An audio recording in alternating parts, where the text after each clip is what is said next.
सुन रहे हैं।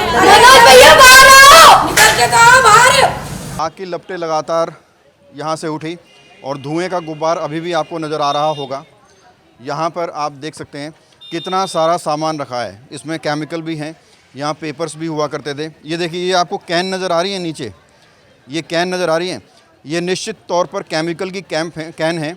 ये सिलेंडर का पाइप है और सामने वाले गोदाम में जब सिलेंडर ने आग पकड़ी और ब्लास्ट हुआ तो जो सिलेंडर के परखच्चे उड़े, उन परखच्चों में ये पाइप जलकर सामने वाली बिल्डिंग में गिरा है। सर, ये फैक्ट्री वाला ही जिम्मेदार है। अगर इसकी फैक्ट्री नहीं होती तो हमारा घर ऐसा नहीं होता आज। हमें सिर्फ ये चाहिए कि जैसा हमारा घर था हमें वैसा चाहिए। अभी 1 साल पहले ही हमने एक पाई जोड़ के हमने अपना घर बनाया था। 4th फ्लोर में सबसे ज़्यादा नुकसान हुआ है। तो देखिए, इनकी आंखों में जो दर्द है, इनके दिलों में जो दुख है, उसको शब्दों में बयां कर पाना तो मुश्किल है, लेकिन आप तस्वीरें देखकर अंदाज़ा लगा सकते हैं कि कितने दर्द के दौर से गुजर रहे हैं। दिवाली आने वाली है, लेकिन दिवाली से पहले इन लोगों का दिवाला निकल चुका है और ये लगातार प्रशासन से, सरकार से मांग कर रहे हैं कि इनका नुकसान जो हुआ है उनकी जल्द से जल्द भरपाई की जाए। नमस्कार, मैं हूं प्रवीण और आप देख रहे हैं इंडिया टाइम 24 न्यूज़। दिल्ली के कैलाशपुरी में एक भयंकर आग लगी और आग की चपेट में सामने वाली पूरी बिल्डिंग आ गई।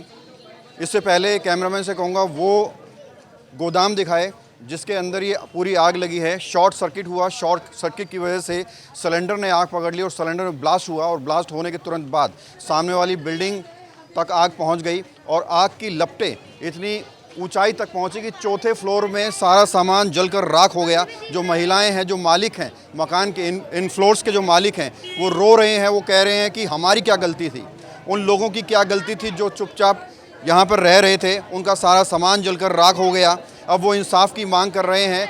टाइल्स तक टूटकर बिल्डिंग ही नीचे गिर गई हैं। इतनी भयंकर ये आग रही होगी, टाइल्स तक टूटकर नीचे गिर गई हैं और इस बिल्डिंग के अंदर उस वक्त बच्चे भी थे, बड़े भी थे। जैसे तैसे उन लोगों ने अपनी जान बचाई है और लोगों का आरोप है कि ये कई वर्षों से ये जो गोदाम है ये इलीगल तरीके से यहाँ चल रहा है। ये रेजिडेंशियल एरिया है और रेजिडेंशियल एरिया के अंदर कॉमर्शियल काम हो रहा है। तो अब चलिए आपको अंदर से दिखाते हैं कि सामने वाली बिल्डिंग में जो फ्लोर्स थे उन तक आग की लपटें पहुँची और कितना नुकसान उन लोगों का हुआ है। महिलाओं की आंखों में आंसू हैं, इंसाफ की मांग वो लगातार कर रही हैं। इलीगल तरीके से प्रशासन की नाक के नीचे ये पूरा गोदाम चल रहा था। ये देखिए, 1st फ्लोर है। आप तस्वीरें देखकर अंदाज़ा लगा सकते हैं कितना भयानक ये मंजर रहा होगा। और इन फ्लोर्स में बच्चे भी रहते हैं, महिलाएं भी रहते हैं। जैसे तैसे इन्होंने अपनी जान बचाई, लेकिन जो इनका सामान था वो देखिए पूरा जल गया है। तो जिस गोदाम में आग लगी उसके सामने वाली बिल्डिंग के 1st फ्लोर में हम लोग मौजूद हैं। तस्वीरें देखकर आप अंदाज़ा लगा सकते हैं कितना भयंकर ये नज़ारा रहा होगा। ये देखिए, ये किचन है और किचन के अंदर सब कुछ जलकर राख हो चुका है, सब कुछ। ये देखिए, इन लोगों की भरपाई कौन करेगा? इनका क्या कसूर था? इस फ्लोर के अंदर जो बच्चे रहते हैं उनका क्या कसूर था? ये देखिए, सब कुछ जलकर राख हो गया। बच्चे के लिए दूध था, दूध के अंदर राख के सिवा कुछ भी नहीं है। और आप देख सकते हैं कि पूरा गैस है, यहाँ पर सिलेंडर भी रहा होगा। इससे भी ज़्यादा भयंकर ये हादसा हो सकता था। और आपको एक चीज़ और बता दें, जो नीचे कुछ लोग खड़े थे वो राजनीति से जुड़े थे। वो लोग कह रहे थे कि सामने वाली बिल्डिंग में कुछ नहीं जला, कुछ नुकसान नहीं हुआ, सिर्फ बाहर का जला है। लेकिन आप तस्वीरों में देखिए, उनका झूठ सामने आ गया। ऐसे लोगों का झूठ सामने आ गया जो राजनीति करते हैं, गली में खड़े होकर बचाव करते हैं गोदाम वालों का। क्या कहना चाहेंगे, कैसा नज़ारा रहा होगा रात को जब 11 बजे हाथ? हमने ऐसा लगा जैसे हमने अपनी मौत को अपने सामने देखा है और हम लोग इतना डर गए थे। मेरा बहुत छोटा बच्चा है, 2 साल का, ना मैं उसको संभाल पा रही थी, मैं खुद भी चक्कर आके गिरी थी। हमें समझ ही नहीं आ रहा था अचानक आग कैसे बनी। ऊपर से हम अकेले रहती हूँ, मैं, मेरे हस्बैंड BSF में, वो बाहर है, वो परसों ड्यूटी अपनी करके गए हैं। और बस सर, मैं चाहती हूँ कि जो भी मेरा नुकसान हुआ है मुझे मिल जाए। आप क्या कहना चाहेंगे, आप क्या कर रहे थे उस वक्त? मैं तो, मेरा बर्थडे था कल, मेरा तो बर्थडे का पता नहीं क्या निकल गया। मैं कल रात को नीचे गई हूँ, मैं अपने भांजे को छोड़ने गई हूँ और तभी मेरे सामने आग लगी है। आग लगते ही मैंने ऊपर गई हूँ, मुझे पता है कि हमने कैसे करा है। हमने सिलेंडर नहीं हटाते तो ये पूरी बिल्डिंग भी नहीं बचती।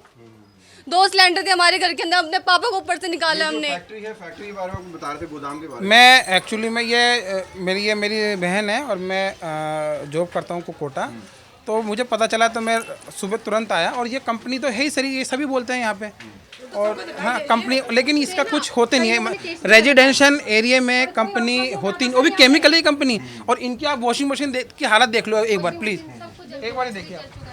ये देखिए, ये वॉशिंग मशीन की हालत है। कहीं भी आपको वॉशिंग मशीन नज़र नहीं आएगी क्योंकि वो जलकर राख हो चुकी है। वॉशिंग मशीन बिल्कुल भी एक कतरा तक मशीन का नहीं बचा है। देखिए, बड़ी बात ये है कि सामने वाली बिल्डिंग में जहां आग पकड़ी वहां सामने की तरफ किचन है और किचन में गैस की पाइपलाइन है। और यहाँ भी आप देख सकते हैं ये सेकंड फ्लोर है। सेकंड फ्लोर के अंदर भी वही नज़ारा है जो फर्स्ट फ्लोर पे था। पूरा सब कुछ जलकर राख नज़र आ रहा है आपको। और यहाँ तबाही के अलावा, बर्बादी के अलावा कुछ नहीं बचा।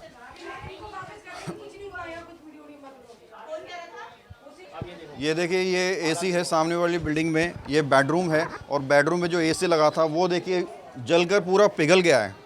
पूरा पिघल गया है और पूरा ब्लास्ट नहीं हुआ है। इसमें भी जो है ब्लास्ट हो सकता था। ये सिलेंडर का पाइप है और सामने वाले गोदाम में जब सिलेंडर ने आग पकड़ी और ब्लास्ट हुआ तो जो सिलेंडर के परखच्चे उड़े, उन परखच्चों में ये पाइप जलकर सामने वाली बिल्डिंग में गिरा है। तो आप इसको ये भी समझ सकते हैं कि पालम की सबसे बड़ी घटना आग की ये हो सकती है, क्योंकि इससे पहले बहुत सारी घटनाएं आई है। आपको फर्स्ट एंड सेकंड फ्लोर हमने दिखाया, अब आपको दिखाते हैं इसी बिल्डिंग का थर्ड फ्लोर। जितना जितना ऊपर जाते जाएंगे उतना उतना नुकसान भी बढ़ता जाएगा, उतना उतना नज़ारा भयंकर भी होता जाएगा। यहाँ भी देखिए पूरी आग की लपटें पहुँची हुई हैं। और इसका किचन का आपको दिखाते हैं नज़ारा। आ जाओ।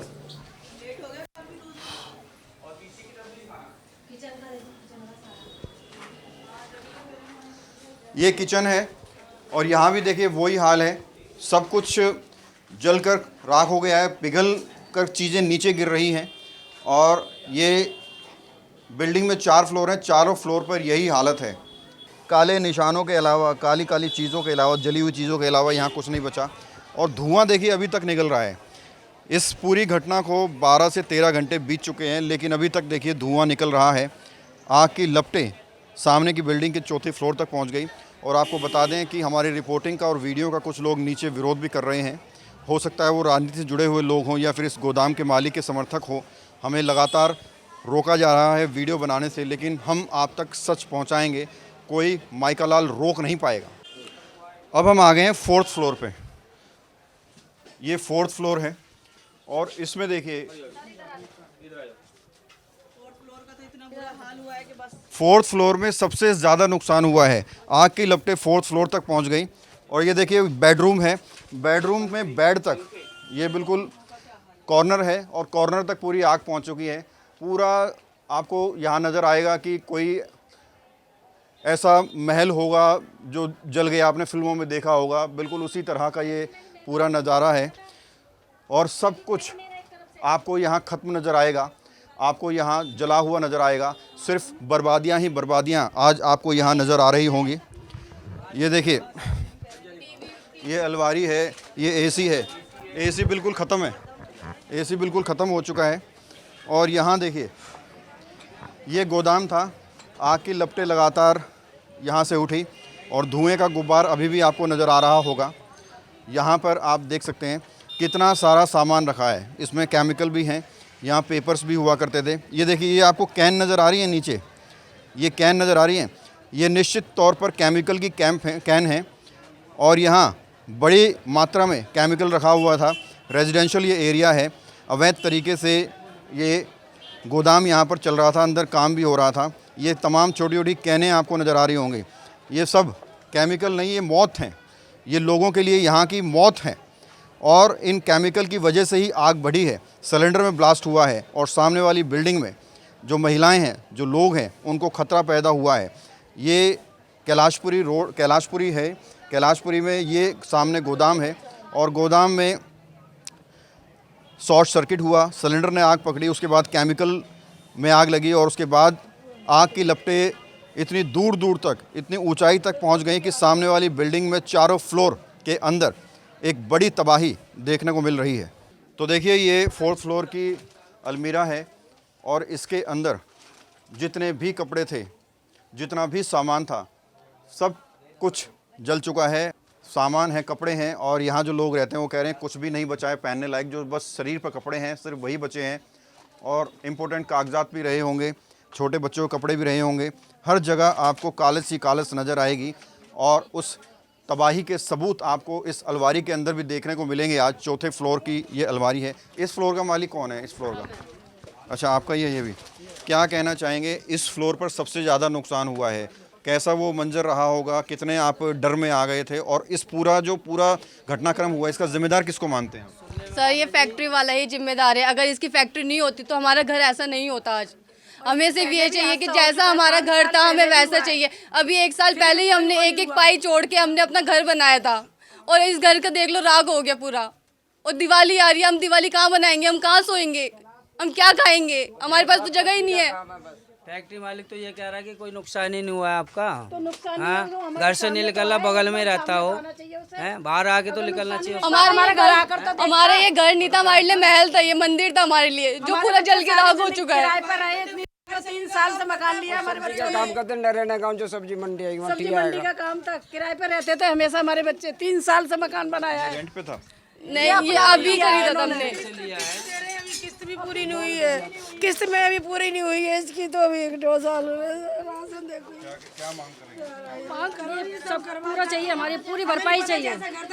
मेरा पूरी भरपाई सर चाहिए मुझे, बस जितना भी लगे हमारा घर जैसा था वैसा चाहिए। जितना सामान का नुकसान हुआ है वो सारा सामान हमें एज इट इज चाहिए जैसे था, उसके अलावा हमें और कुछ नहीं चाहिए।